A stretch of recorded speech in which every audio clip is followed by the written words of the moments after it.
Patrick Mahomes' season is over after a devastating knee injury took him out of Sunday's game, with the team just announcing he's torn his ACL. The Kansas City Chiefs quarterback led his squad against the Los Angeles Chargers, and, down 16-13 later in the fourth quarter, Mahomes rolled out to the right, looking to make a play with his legs. Watch at your own risk. Mahomes throws the ball away to avoid a tackle for loss, but his left knee lands awkwardly and gives out.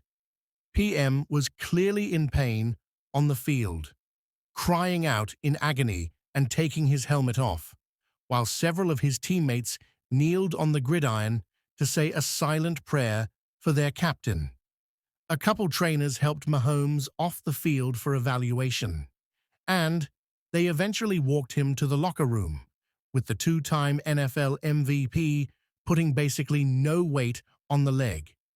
To make matters worse, Mahomes' replacement, Gardner Minshew, came in and threw a game-ending interception deep in Chargers territory.